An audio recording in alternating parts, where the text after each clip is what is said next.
destination. Darkness is quite near your feet and senses through your ears. And tide is rising, drought is non-existent. Sins are washed away, all the faults that you were facing. Sunset chaser, where's your new location? Searching for a purpose, the truth is making you nervous. And sunlight's waiting, there's a happy ending. Picture perfect skies, does your life have any meaning?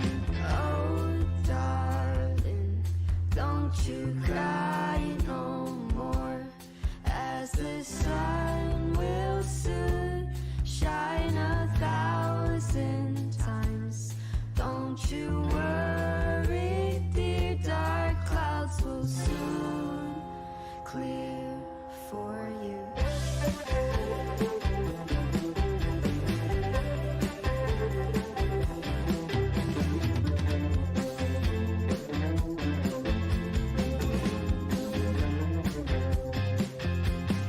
Daylight saver till the next adventure. Love is all around, but you're focused on your frowning. Rays are burning, achy luminescence, feeling through the gloom, tense and patient for its blooming. Oh darling, don't you cry no more, as the sun will soon shine 1,000 times.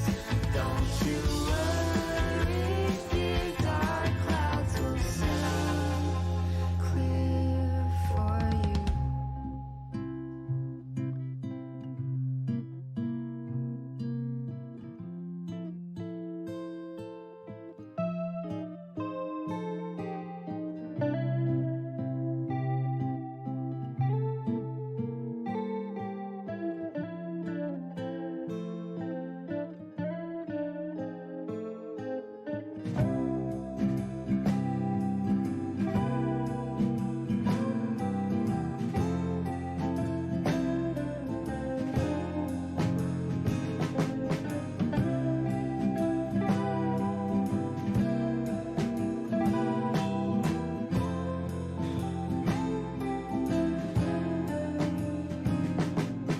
Sunny sea, there's no point of being me, as the night took my innocence. I'm starting to see there's no mention of happiness. Life I possess, I offer it to you as you banish regret. In my heart, tape mouth, I can't hardly speak. Tracks of my tears slipped away. I am weak as I sing this last melody. You said you own rest. Sunny song is my final request. Oh darling, don't you cry no more, as the sun will soon shine 1,000 times. Don't you worry, dear, dark clouds will soon clear for you.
Aloha, everyone. I'm Becky, the Executive Director here at the Hawaii International Film Festival. It is such an honor to have you joining us today for our live green screen panel focusing on the incredible films we have at Hiff 41 this year in our environmental showcase. We are continuing to play these films through November 28th at watch.hiff.org. And we hope you can join us there as well to check out these films. I would like to give a special thank you to Morgan Stanley for supporting this program. The program is also supported by HEI here in Hawaii, but Morgan Stanley is doing really amazing things in the environmental and sustainability place. And we're honored to partner with them, and specifically Christina Hom at Morgan Stanley. To introduce our panelists, I would like to pass this on to Anderson Lay, Hiff's Artistic Director. Hi, everyone. Thanks for joining us. I will now introduce our panelists and have them enter the our live stream. So stand by.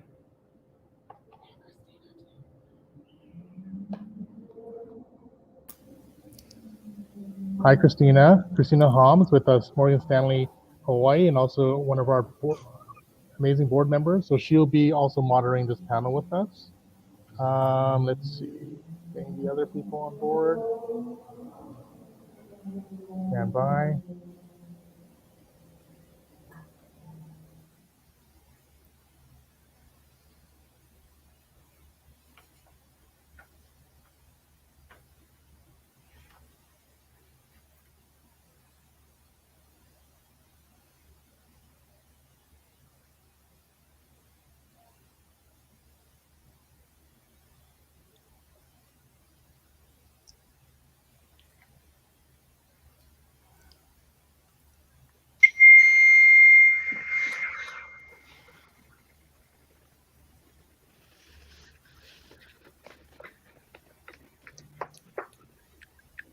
Hi, can everyone hear me? Yes. Hi. So sorry about that for some technical difficulties we were having, but I think we're all ready to go. Again, my name is Anderson Lay. I'm the artistic director, and I'd like to introduce Christina Hom, who's a HIF board member and also with Morgan Stanley Hawaii. And like I said before, we are both going to co-moderate this panel, this green screen panel. It's my great pleasure to introduce our esteemed panelists. We start off with we actually have 4 films represented here as part of the green screen section. So we have, first of all, Fish Pond, Loko Ia. We have subjects from the film Ikolu Lindsay from Maui Cultural Lands, and Noelani Lee from Kahunua Momona out of Molokai.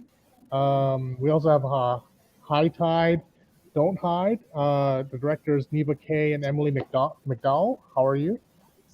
I think we're trying to get Neva in on this live stream as well, so we'll work on that. And for Refashioned, we have directors Joanna Bowers and Catherine Lou Davies. How are you? Hi, good. Thanks for having us. Hi. Absolutely. And then finally from the documentary Food for the Rest of Us, we have director Carolyn Cox, and from Ma'o Farms, Flame Porter. Aloha.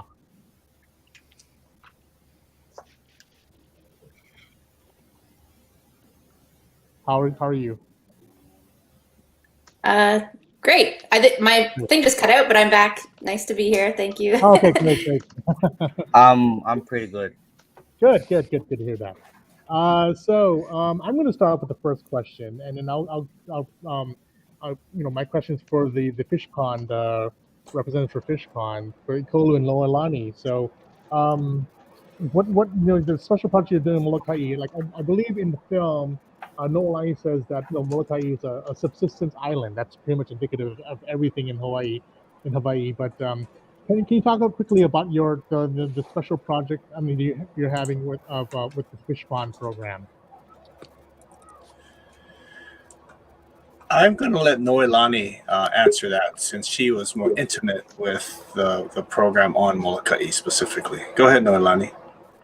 Can she hear okay? Apparently, we're having some difficulties on her end. Okay. Noelani, do you hear us? Oh, Nolan, do you hear us? No?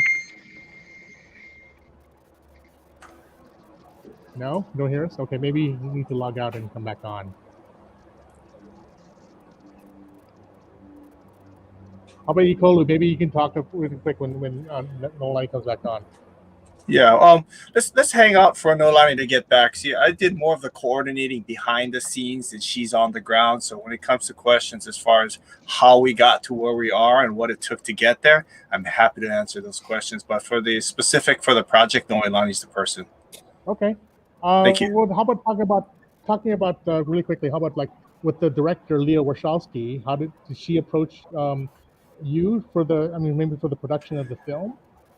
So the production of the film started with Maui Cares Act. We got 7 different communities on board, and we did the same thing for 7 other communities, and everybody got like supposed to be a 1-minute clip, but I knew it was going to be like way more than that. So we engaged with Leah to tell the story, and I gotta tell you, it was a lot of hesitation in the beginning because of COVID and having people go into rural communities. We didn't want that. But we pulled the trigger on it. I am super stoked we did because the stories that came out of this was just amazing. And it just so happens we expanded the scope of Kahunu Momona, the Loko'ia Fish Pond Project. And because they got a lot of treasures that was captured in there with the kupuna knowledge and the space that they provided and the passing of the ike was just amazing to see. So that's why we went for a larger scope in this project, and Noelani was integral in pulling it all together. Oh, great, you can hear us. So Noelani, perfect timing. So can you talk about how the program was started? I mean, you were quoted. I mean, one of the sound bites in your film was that Molokai is a subsistence island, you know, and also the fact that you're doing this during COVID and whatnot. And again, looking at kind of like cultural preservation, looking at basically native cultural practices to really kind of save us as a civilization, you know, like it's like, can you just talk about the fish pond program? Sure.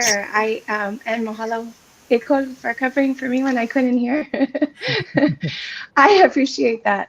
First, mahalo Molokai and our kupuna, our wise elders on this beautiful island in Hawaii. They're so beautiful in sharing of their knowledge and how our community cares for each other and the aina, the land. And the local ER, the fish ponds. Molokai has the most still standing fish ponds with 67 along our southern shore. And one of Molokai's ancient nicknames was Aina Momona, because the land that the fat lands, because Molokai fed not only her people but outer islands as well. So our nonprofit's name is Kahonoa Momona, the Fat Earth or the Bountiful Earth, in honor of Molokai's ancient nickname. And I've learned so much from our elders that help teach our keiki and our makua, our parents, over the generations. And I have an awesome kupuna council. We're really proud that we elevated our kupuna council to sit in parallel with our board of directors. So our kupuna council all live on Molokai, and they tell us basically what to do and how to do it. And I'm proud of our succession plan. So Tiani, who's in the film, and Matthew, they were both in there. They were my interns as teenagers, and they're now in their 30s. And we enacted our succession plan. That's saying a little bit too much about me, how old I am, but we enacted our succession plan. So Tiani is now acting executive director for Kahono Momona, and we're so proud of her and our and practicing what we say we believe in. We're practicing it. So mahalo. Mahalo.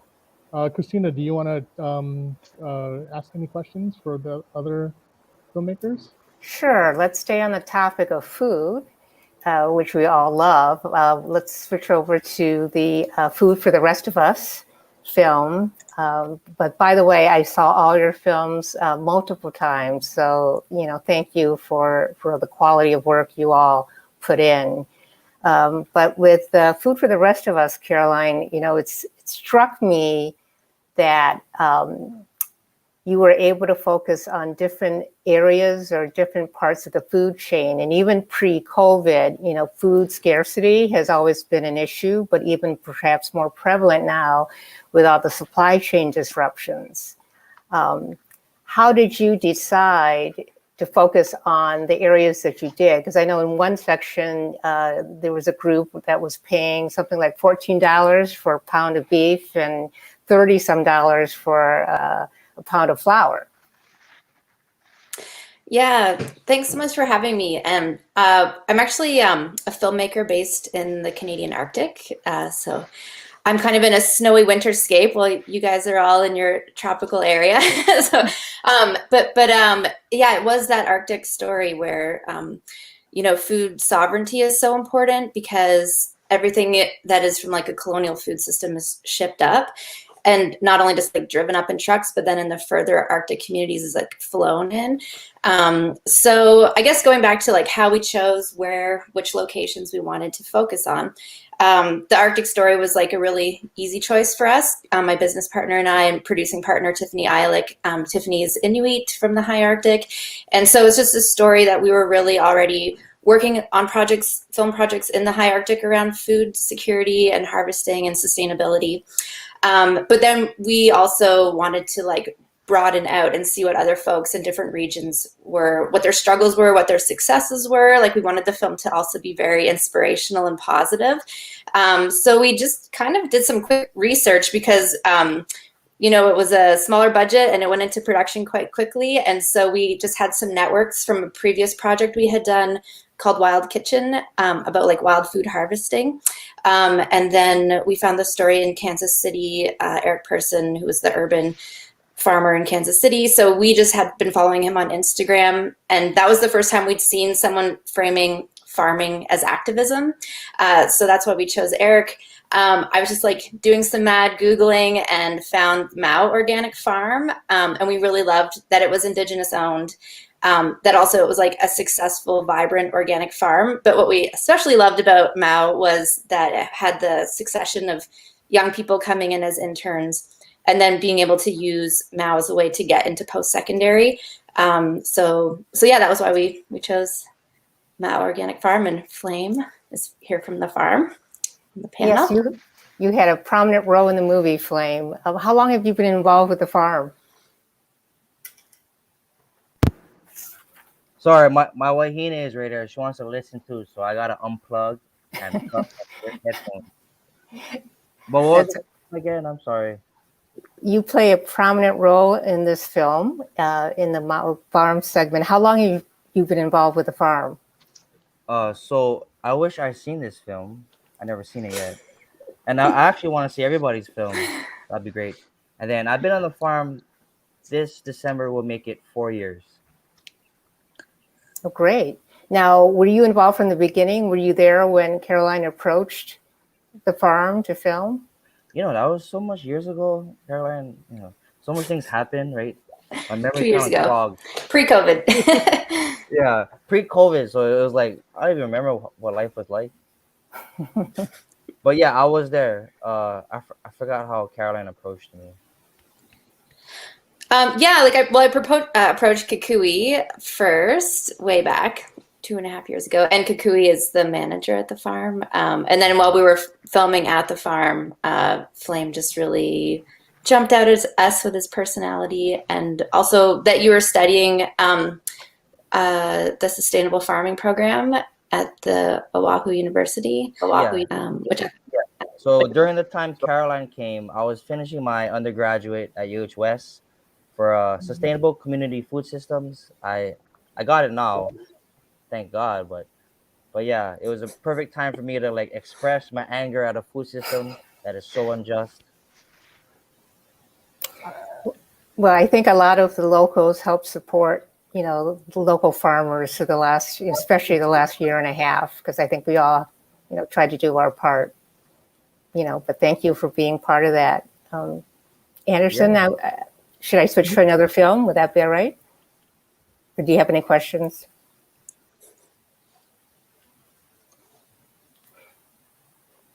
I don't think Anderson's able to speak right now, so I'm going to switch over to Refashioned.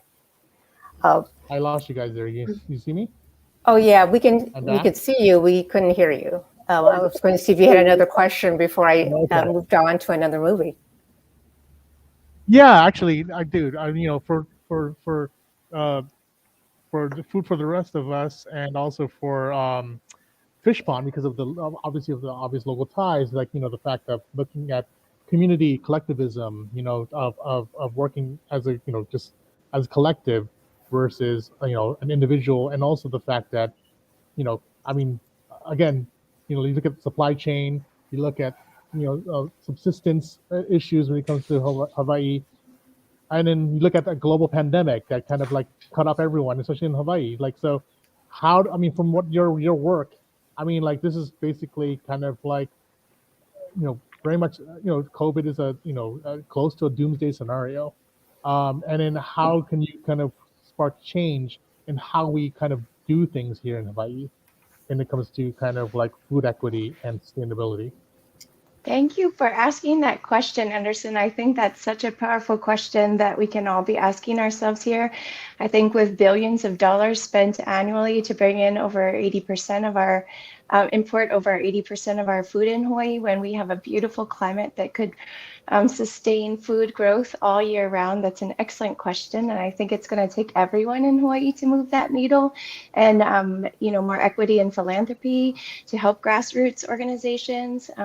Ma'o Farms and Kahuna Mamona have been around for almost 2 decades, but there's so many grassroots community efforts that are happening in Hawaii that can't even apply for funding because the system is inequitable. I think it's that the grant system, how it is now, there's a lot of reimbursement grants. I know we're so grateful to Maui Nui Resource Council for helping our Hui of 7 projects.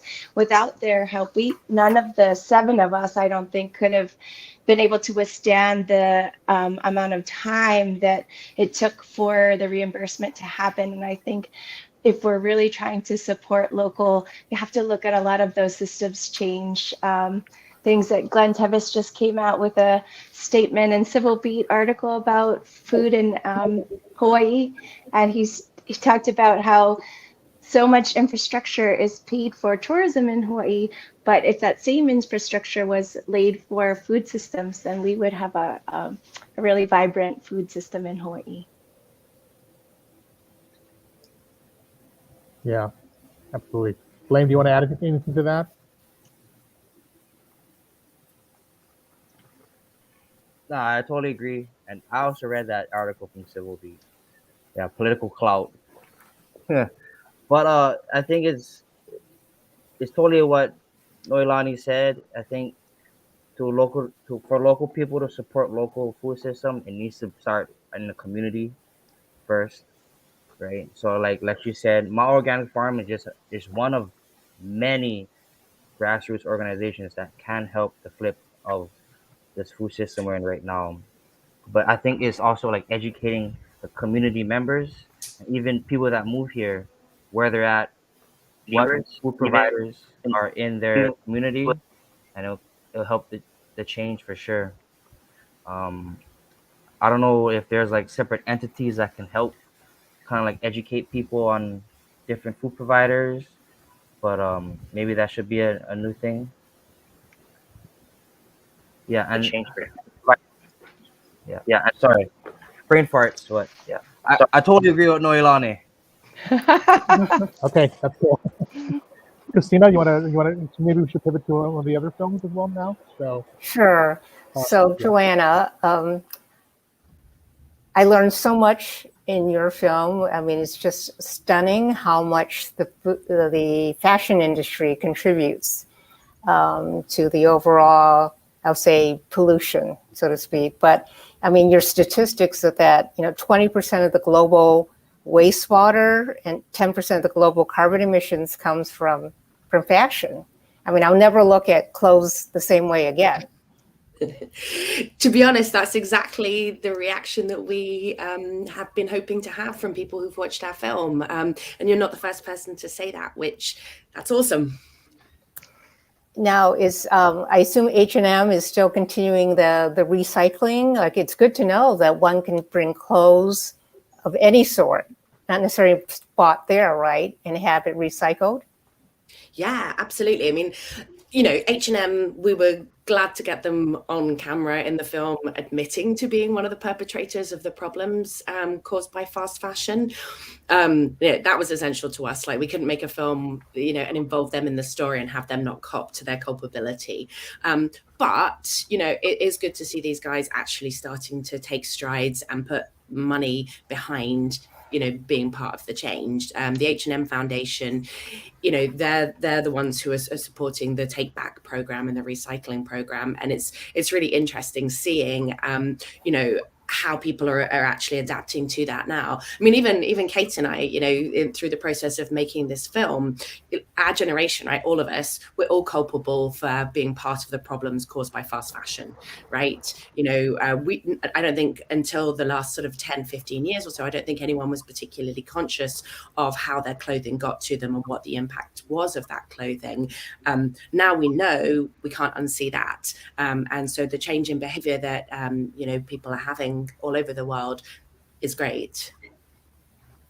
What has been happening since COVID? I know there was that one segment of the film where they're trying to actually take old fabric and make it into new recycled fabric. Is that still happening? Yeah, I mean, Edwin Kay is an absolute legend. The man continues to innovate and bring new technology and new products to market. They're now rolling out the what's the tech called? The technology where they separate the cotton out of the synthetic materials now. They're rolling that out on an industrial scale. So separating those blends is you know, is a huge progress for the fashion industry. And you know, he's blazing a trail, and he's the world leader in this with his team at HK Rita. And so we were really pleased to be able to tell his story and sort of push his name out there a little bit further.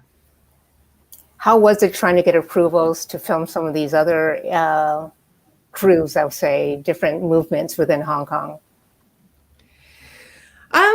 Everyone was really on board, weren't they, Kate? Yeah, I mean, to be honest, the basis of our film is optimism, in the sense that, you know, there is all these doom and gloom figures about what's happening with our environment and how the retail industry is sort of adding to that.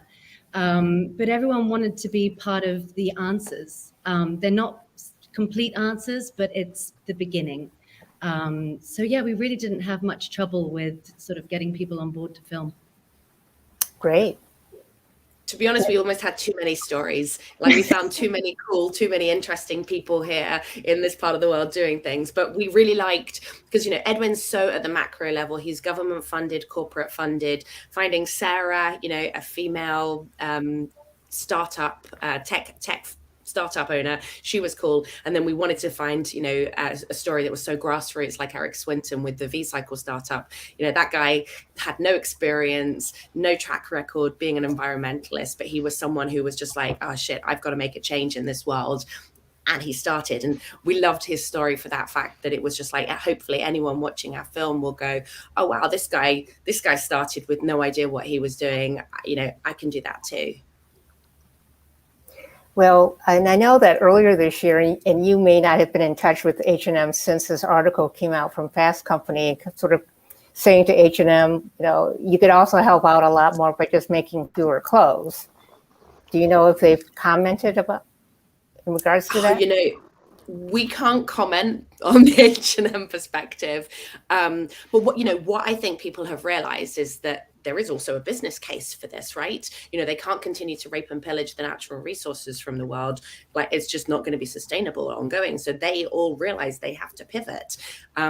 There was an article recently that said, you know, that the appetite for secondhand used vintage clothing in mainland China is going to be at something like 60% of retail by 2030. So I think, you know, the next generation coming up, like, they're so much more cognizant, they're so much more aware, and they're making smarter choices, you know, from the beginning. And I think that's it. You know, if people use their collective purchasing power to demand these changes, and they spend in the right places, and they spend for secondhand or for used clothing, you know, I don't think, you know, businesses won't fail to adapt once they see that there's the demand for it. Well, that makes sense. I mean, as the youngest child of 3, we naturally recycled, and I always got the hand-me-downs. But that's a different story. I'll switch now to High Tide, and so many of the films that we're featuring are focused on islands. Interestingly enough, we've got Hong Kong and New Zealand. So a couple of years ago is when that film was made, and I know there were the movements that these teenagers put together nationally to help fight climate change. Have you been in touch with them since then? Do you know if there's any progress been made? Have there been more climate strikes?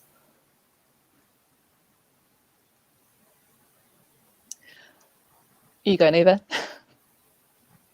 Oh, we're muted. Okay.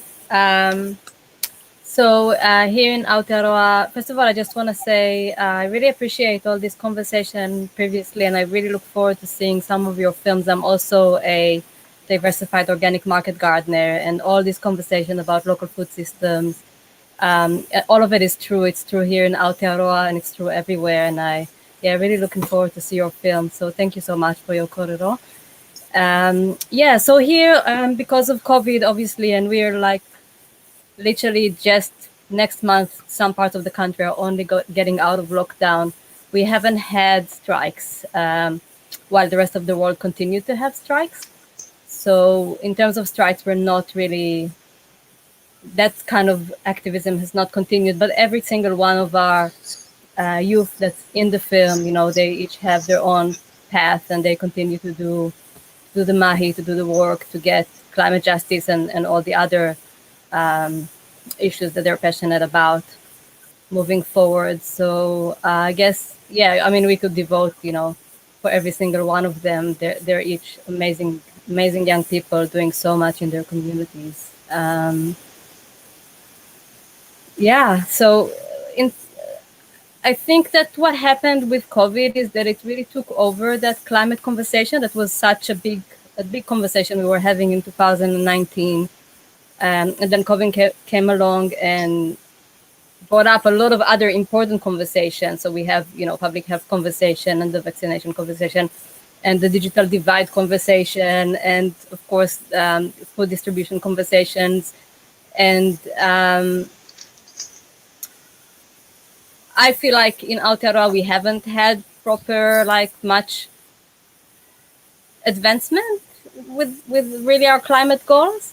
COP26 just happened, as you would know, and was incredibly disappointing. And I think everyone that's been involved with climate activism has been pretty disappointed with those results.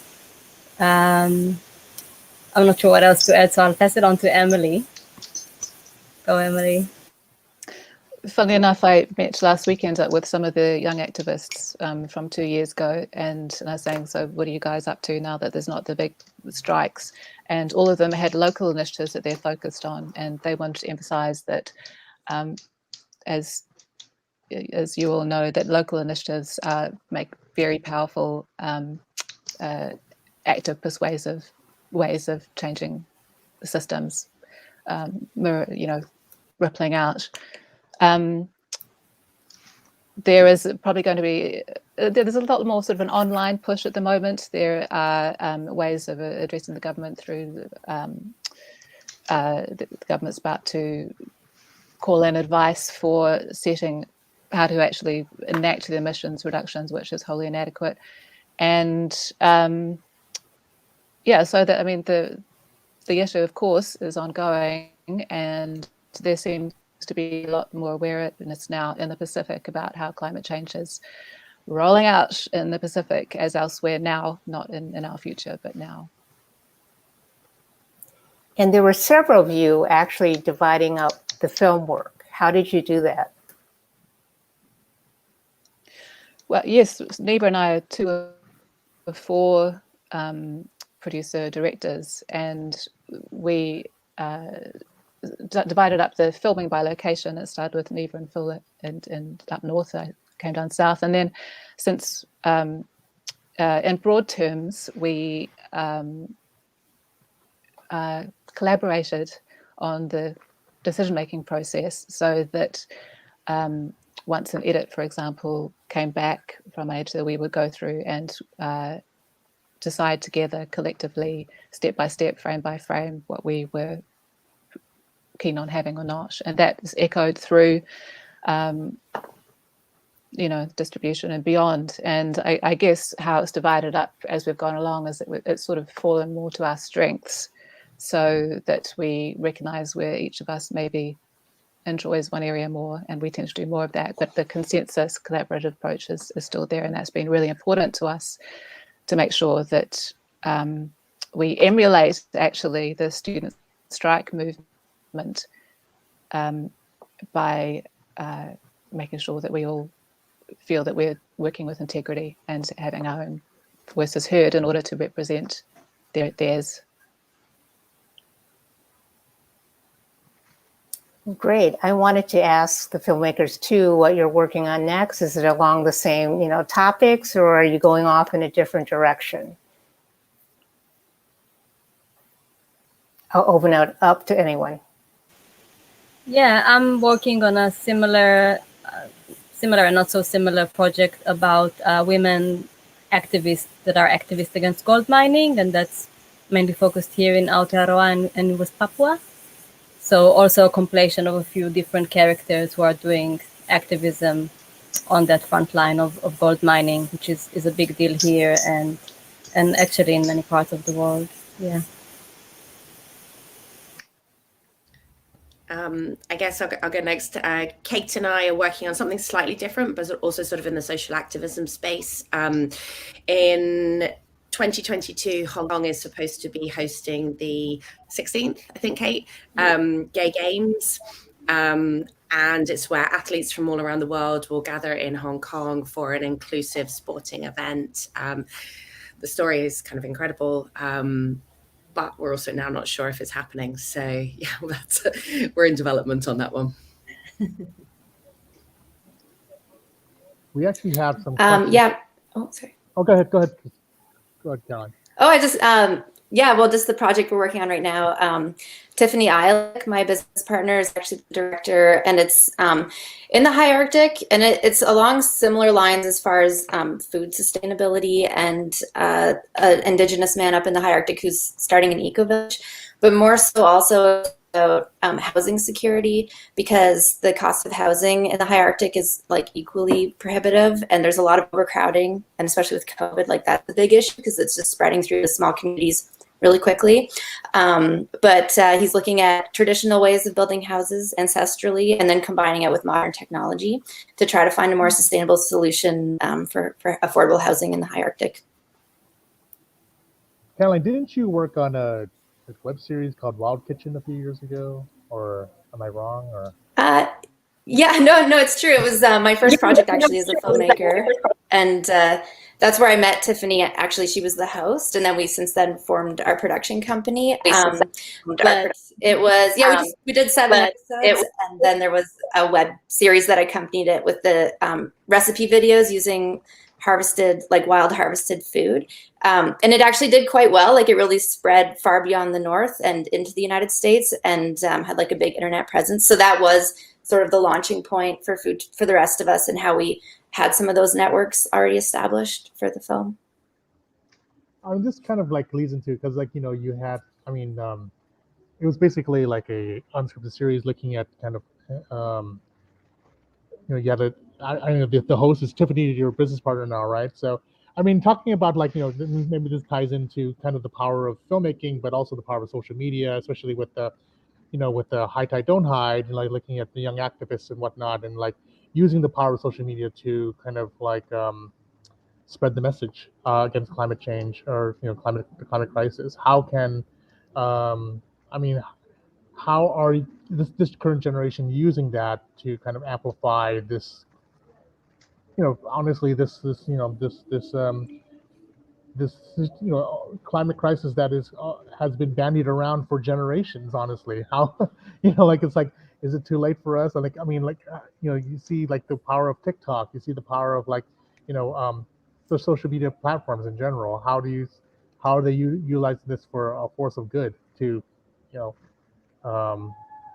through the web series, or maybe through the Rebel Film Collective, how you're capturing with these young people who are really kind of like trying to save their future and their livelihood. Yeah, I'll just say, like, from our perspective, we didn't know the show was going to blow up as much as it did. And really at the heart of what we were doing was just that we wanted people to be inspired to actually go outside and be more connected with nature. And so that was just like the inspiration, was to give them these tools, like these little inspirational, kind of peppy, fast-paced videos. So yeah, we're just like, I guess it worked, and that's great, because that was kind of the goal when we started. Yeah. Something that Philly, who's featured in the film, had said about, and it didn't end up in the film, but something interesting she said about having that social media platform. And she said, if you've got a social media account, you have a platform and you have to use it. So really, I think a lot of those young people are thinking to themselves, this is a new platform that I have. This is a place that I can actually speak up. I have this, the opportunity to say the things I believe in, to have that voice, and they're using it. And it's amazing to see, the creativity and the power in which they're using it, and just really using it for good. However, we do know that a lot of those social medias themselves are not good. So it's a tricky balance. Yeah. We have a question from one of our audience members. Is there any particular financial strategy for finding funding for films about environmental issues? That's like... I guess I'll just add one thing, because I think things are very different in Canada than they are in the United States as far as funding. But one fund we did access was the Redford Center, and that was a huge boost to our film. And they focus specifically on environmental films with an American theme. So just throwing that out there, like the Redford Center is a great place to look. Okay. We actually have a question from the audience. Maybe the Refashioned team can talk about this. Like, how can film festivals work together with filmmakers to create a greater platform for getting more of these important stories to the viewers? For Refashioned, your film is very new. It's only started its festival journey. Can you talk about kind of like how you can utilize film festivals to basically get your film out, and also your message?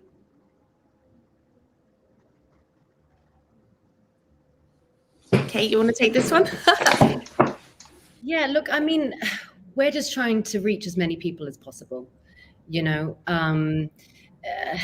Quite frankly, the way that this issue is going to change direction is if everyone, how do I put this? Where you put your money is your vote. So if everyone chooses to shop secondhand, like Joanna was saying earlier, then we're going to change the direction of this ship much, much faster. So the more conversations like this we can have, the further we can reach people online or, in theater, the louder our message, I guess. Yeah. I think festivals are just one component for us. Like what we're finding is a really, really big thing. I found it with my last film here in Hong Kong, is our corporate screening program and then our school screening program, because like being a part of a film festival is awesome. And I love the audiences that we reach, but it's really reaching the people, like with our messaging from our films, is really reaching the people that aren't necessarily going to choose to buy that ticket or go to the cinema. So through doing like corporate screening programs, like people will show up to those kind of things because they feel like they have to, they get points at work, right? And then that's a really great way for us to reach a new audience. Similarly with school screening programs, it's that next generation. Kate and I are both mums, and our kids surprise us all the time with how smart they are and how informed they are. Like my daughter was just talking to my almost 6-year-old daughter was just talking to me this morning about plastic, and how she couldn't believe someone came to school with a plastic water bottle. Like they're really smart, right? They're and they're coming up quickly. So I think it's sort of a mixture of different platforms. Festivals, absolutely, because this is our first time screening our film in North America. It's incredibly exciting for us. So far, we've only been within Asia, and so as we expand our reach, we expand our message. great. I talk about like for like the like for Flame and Noelani who are pretty much in the trenches, working the day to day with their various programs with Mao and the Fish on program. Like look at the power of basically not only you reference to the Civil Beat story, and also I mean these films that we made about your causes, about your programs, and also how can and working with media makers to kind of amplify your message. I mean, do you work, I mean, are you are cognizant of that, or are you just basically just working day to day, just focusing on your programs, farming and whatnot? I'm just switching careers. So my current mission is to bring. You're in you're strategy planning, right? Where you're actually, Yes. yeah, exactly. So So now, I've just transitioned from 17 years in the trenches, and now I'm trying to make um, bring equity to the philanthropic space and the business space and general in Hawaii. And I think one of the things that everybody's been saying tonight, which is so exciting, is that each person has the power to make change. And I just sat in circle with Edgar Villanueva, who wrote that beautiful book, Decolonizing Wealth, this morning. And we have established with a collective, our first Indigenous giving circle. And so giving circles are a new way where everyday people can contribute $10 a month to a fund. And then collectively, we've done this. I think I give a very minimal amount a month that we've already collected over $7,000 that we're really excited to now give back to our community in some way. And so one of the ways we decided to do it was to have our youth, our kamali'i, our children, make videos about their kupuna, about their elders, and how they inspire them. And then we'll choose 7 of those to give $1,000 each to. And it's small in the amount, but it's big in the thought and the care and the way we malama, the way we care for each other in our communities. And so I think that these small things can make big differences. And I really am grateful to Leah and Todd, who came out and told our stories, and Ekolu is part of Maui Nui Marine Resource Council, who had the idea to have the filming. Actually, when they first said people are going to come film you, we said no, we're too busy. But now we're really happy because the word gets out. So I think that there is a beautiful partnership there. Leah and Todd were from Inflatable Films were really culturally sensitive and really about capturing us in our real setting and doing our real work. And as you could tell, my hair frizz, there's no makeup or anything. It's just us in our spaces. And I think that we appreciate that and that work, because that tells a story to many people, whereas we don't have time to go and talk about our things if we're actually doing the work much of the time. I think probably Flame knows a lot about that.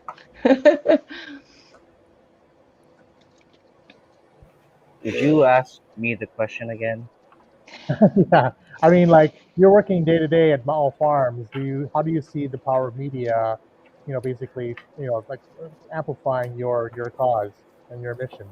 Okay, so day to day, about 70 to 80% of the workforce on the farm are youth, ages fresh out of high school to fresh in college.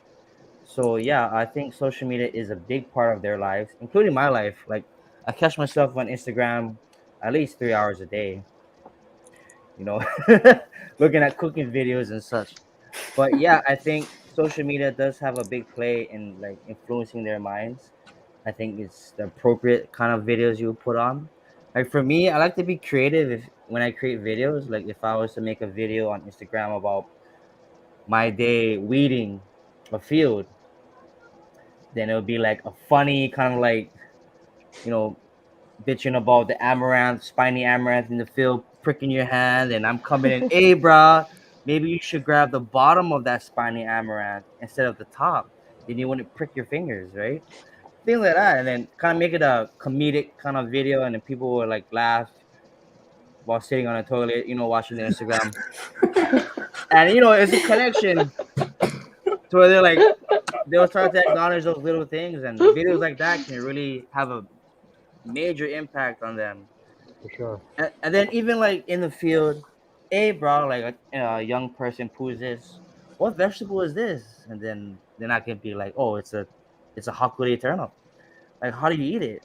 And then let me show you. And then you boom, come in my kitchen. I'm sure you can make a killer hakuri scallopini or hakuri gratin with them. You know, I think it'll See? have a major Real impact. life. Yeah.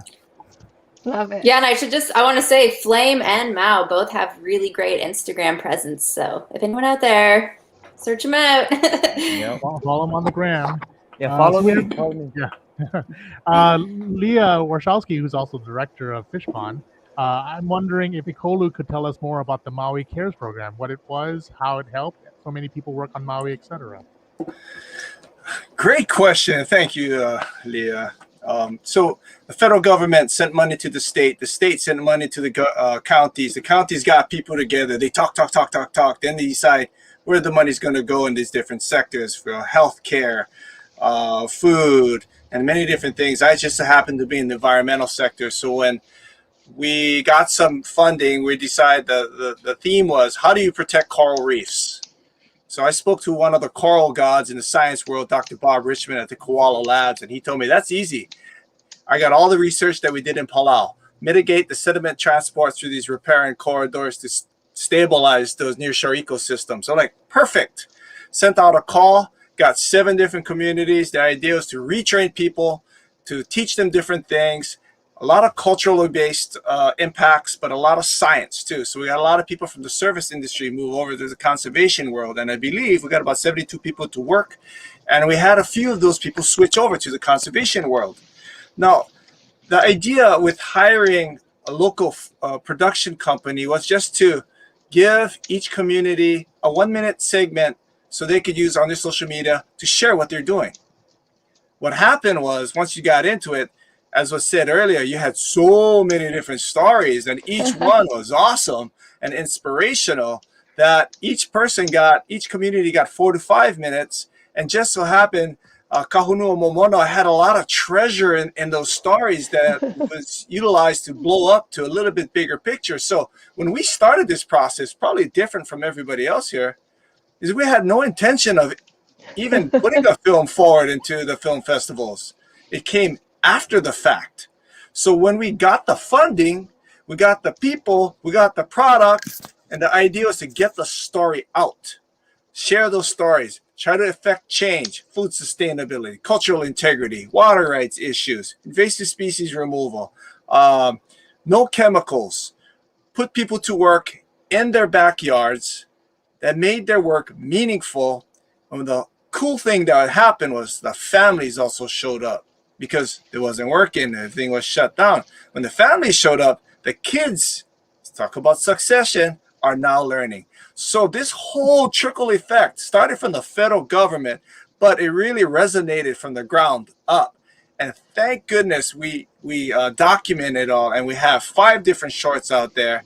It just so happened we got this one to the International Film Festival. I was super happy that it happened. So that's kind of how it all came about.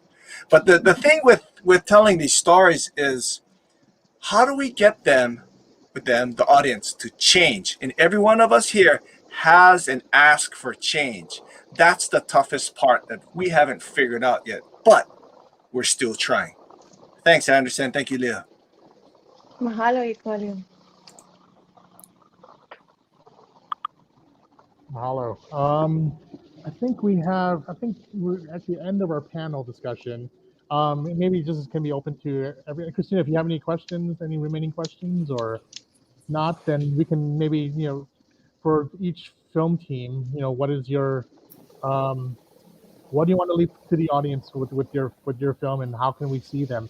First of all, you can still see them at our website, all streaming at watch.hiff.org, and they're all streaming till November 28th. So, Flame, you haven't seen the films, you can see them at hiff.org. They're all streaming anytime you want. So, anyway, I'll leave it up to maybe the refashioned team, if you discuss what's next for your film. Sure. So we're working to get our certificate of exhibition in Hong Kong so that we can start our corporate and school screening program. So Christina, you could always mention to Morgan Stanley Hong Kong that they might like to book a private screening. And then we're aiming for an acquisition by a streamer. That's our holy grail goal, like all of us here. The more we can get the message out there, the more that we can change how people shop. That's our goal. Kate, anything?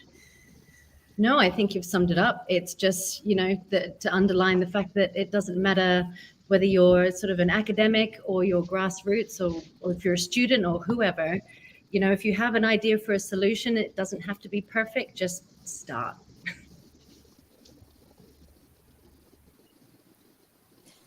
Yeah, I can go next. So Food for the Rest of Us. It's just, streaming for the first time in the United States right now with the Hawaii International Film Festival and also with the American Indian Film Festival. So both of those happened kind of at the same time. It's really just starting to get out into the United States. It has played at a few festivals in Canada. We have Collective Eye out of Portland, I believe, is doing our educational distribution, and that just started. So you can go on their website and find our film in their catalog. And I guess the message that we're hoping to leave with folks is just to really think about where your food comes from, who has access to land, and, be thoughtful in buying your food or growing your own food.